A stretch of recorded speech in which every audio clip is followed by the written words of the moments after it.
நிறைவாழ்வு AG சபை வழங்கும் morning மன்னாவிற்கு உங்களை அன்போடு வரவேற்கிறோம். ஆண்டவராக இயேசு கிறிஸ்துவின் நாமம் மகிமைப்படுவதாக. இந்த நாளிலே உங்களை சந்திப்பதிலே மிகுந்த சந்தோஷம்.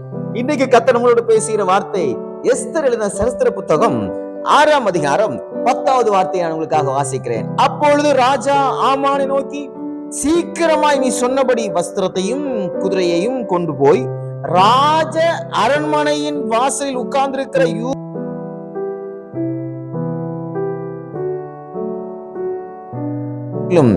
ஒன்றும் தவறாதபடி பார் என்றார். எவ்வளவு அருமையான வார்த்தை பார்த்தீங்களா? அந்த வார்த்தையை வாசிக்கும் போது எனக்கு ரொம்ப சந்தோஷமா இருக்குது. ஏன்னா இந்த பேக்ரவுண்ட் பார்க்கும்போது ஆமான் இந்த மொர்தெகாயை அழிக்கணும்னு சொல்லி நிறைய பிளான் போட்டு வச்சிருக்கிறான். இவனுக்குன்னு ஒரு தூக்கு மரத்தை வீட்டுல செஞ்சு வச்சிருக்கிறான். இந்த மனைவிமார்கள் பாருங்க, மனைவிமார்கள் ரொம்ப முக்கியம்.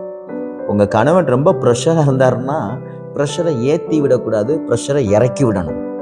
இந்த ஆமானுடைய மனைவி, இவன் முகம் வேறுபட்ட உடனே, நீர் தாழ்ந்து போக போகிறீர், மொர்தெகாய்க்கு முன்னாடி நீர் தாழ்ந்து போக போகிறீர்னு சொல்லி அவனை உசுப்பேத்தி தூக்கு மரம் செய்ய வச்சுட்டான். கடைசியில நடந்தது என்ன தெரியுமா? எந்த தூக்கு மரத்தை ஆமான் மொர்தெகாய்க்காக செஞ்சானோ அதே தூக்கு மரத்துல ஆமான் தொங்கினான்.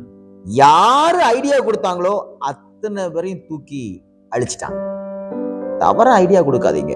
ஒருவேளை நீங்க ஒரு கம்பெனில வேலை பார்க்கலாம், ஒரு ஆபீஸ்ல இருக்கலாம், ஒரு சின்ன ஒரு வேலை பார்க்கலாம். யாரையும் அழிப்பதற்காக நீங்க எந்த காரியத்தையும் செய்யாதீங்க, திட்டம் போடாதீங்க.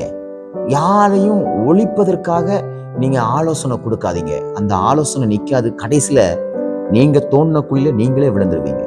ஆமானுக்கு அதுதான் நடந்தது. ஆமான் மொர்தெகாயை அழிக்கணும்னு சொல்லி பலவிதமான திட்டங்களை செஞ்சான். ஆனா மொர்தெகாய் அழிக்கப்படல, ஆமான் அழிந்து போனான். அதுக்கு முன்பாக நடந்ததுதான் அந்த சுவாரஸ்யமான காரியம். ராஜா நினைச்சாருன்னா அவருடைய இருதயத்துல இருக்கிறதுல நான் தான் பெஸ்ட் நினைச்சு இந்த ஆமான் நினைச்சிருந்தான். ஆனா கர்த்தர் நினைச்சாரு தெரியுமா? ஆமான் இருக்கக்கூடிய அந்த இடத்த ஆமான் எடுத்துட்டு மொர்தெகாயை ராஜாவுடைய இருதயத்துல வச்சுட்டார். நம்ம நிறைய நேரம் அவருடைய மனசை நம்ம புரிஞ்சுக்கிறது இல்லை. அவருடைய மனசுல அவர் என்ன நினைச்சிருக்காரு அப்படிங்கிறத நம்ம புரிஞ்சுக்கிறதே இல்லை. நிறைய பேர் நம்மளை குறிச்சு தப்பான எண்ணங்கள் எல்லாம் வச்சிருப்பாங்கல்ல, தப்பான முடிவுகள் எல்லாம் வச்சிருப்பாங்கல்ல.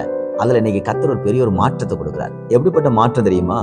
எப்படி ஆமான குறிச்சு இந்த ராஜாவுக்கு நல்ல சிந்தைகளும் நல்ல எண்ணங்களும் இருந்ததோ, ஒரே ராத்திரியில அந்த ராஜாவோட இருதயத்துல இருந்து ஆமான தூக்கி வெளியே வச்சுட்டு மொர்தெகாயை அவருடைய இருதயத்துக்கு கொண்டு வந்துட்டார். இன்னைக்கு அந்த காரியத்தை கர்த்தர் உங்களுக்கு செய்வார். ஆமான் என்ன நினைச்சிருக்கிறானோ அந்த திட்டங்கள் எல்லாம் கர்த்தர் அழித்து போட்டார். இந்த ஆமான் தனக்கு என்ன செய்ய வேண்டும் என்று நினைத்திருந்தானோ அத்தனையும் ஆமானுக்கு சத்ருவாக ஆமான் நினைத்திருந்தான் மொர்தெகாயை. அந்த சத்ருவுக்கு இந்த ஆமான் செய்தான். மொர்தெகாய் கர்த்தருடைய பிள்ளையாக இருந்தான். மொர்தெகாய் தேவனை ஆராதிக்கிற பிள்ளையாய் வைராக்கியம் உள்ளவனாய் இருந்தான். ஆகையால் மொர்தெகாய் ஜெயம் பெற்றார். பாருங்க, கொஞ்சம் யோசிச்சு பாருங்க. நம்ம யாரையாவது குறிச்சு தப்பா எண்ணி கொண்டு இருக்கிறோம், அவங்களுக்கு நம்ம தான் போய் ஒரு கிஃப்ட் கொடுக்குறோம் அப்படின்னா, நம்மளை சொல்லி இதை கொடுங்கன்னு சொன்னா நமக்கு மனசு வருமா? அந்த முகம் இருக்குமா? கொஞ்சம் யோசித்து பாருங்க. அதைத்தான் கர்த்தர் இந்த மொர்தெகாய்க்கு செஞ்சார். மொர்தெகாயை பார்த்து ஆமானுக்கு ரொம்ப கோபம். இவனை எப்படியாவது அழிக்கும்னு நினைச்சிட்டு இருந்தான். ஆனா கர்த்தர் என்ன செய்ய தெரியுமா? அந்த ஆமானுடைய வாயினாலேயே மொர்தெகாயை புகழ செய்தார். இன்னைக்கும் உங்க சத்ருக்குடைய வாயினால கர்த்தர் உங்களை புகழ பண்ணுவார். எவன் உங்களை அழிக்கணும்னு திட்டம் போட்டிருந்தானோ அவன் மூலமாகவே நீங்கள் வாழ போகிறீர்கள், வாழ போகிறீர்கள். கர்த்தர் அப்படிப்பட்ட ஒரு சூழ்நிலையை இன்னைக்கு மாற்றி போடுகிறார். அப்படிப்பட்ட ஒரு நிலையை கர்த்தர் உங்களுக்கு எதிராக கொண்டு வர போகிறார். விசுவாசிங்க. ஆமான் பாருங்க, வஸ்திரத்தெல்லாம் இந்த மொர்தெகாய்க்கு போட்டு அந்த ரதத்துல ஏத்தி அவ சத்தமா சொல்றான், ராஜா கணம் பண்ணுகிறவர்களை இப்படிதான் கணம் பண்ணுவார்னு மொர்தெகாய் பேரை சொல்லி சொல்லி சொல்லி தெரு தெருவா சுத்துறான். என்ன அவமானம் பாத்தீங்களா? நம்ம சத்துருக்கள் இப்படிதான் இன்னைக்கு அவமானம் அடைய போகிறார். உங்களை எவ்வளவு தூற்றுனாங்களோ அதே நாவு ஊர் ஊரா சொல்ல போகுது, இவனை போல இவளை போல ஒரு நல்லவன் இல்லை என்று சொல்லத்தக்கதாக தேவன் ஒரு பெரிய நன்மையை செய்ய போறார். சத்துருக்களுக்கு முன்பாக இன்னைக்கு ஒரு பந்திய கர்த்தர் ஆயத்தப்படுத்த போறார். எந்த வாய் நம்மளை தூசிச்சதோ, எந்த வாய் நம்மை குற்றப்படுத்தினதோ, எந்த நாவு நம்மை வேண்டாம் என்று ஒதுக்கினதோ, அதே நாவை கொண்டு தேசம் முழுவதும் ஒரு பெரிய அற்புதத்தை தேவன் செய்ய போறார். விசுவாசிக்கிறீங்களா? நிச்சயமாய் செய்வார். இந்த நாள் கர்த்தர் சத்துருக்கள் மூலமாக உங்களுக்கு நன்மை செய்கிற நாள். சத்துருக்களுடைய நாவினாலே உங்களுக்கு புகழை கொண்டு வருகிற நாள். எதிர்பார்ப்போடு இருங்கள். மொர்தெகாயை உயர்த்தின ஆண்டவர், மொர்தெகாயின் தலையை உயர்த்தின ஆண்டவர் உங்கள் தலையும் உயர்த்துவார். இதனால உங்களுக்கு ஒரு வெற்றி நாளாக இருப்பதாக.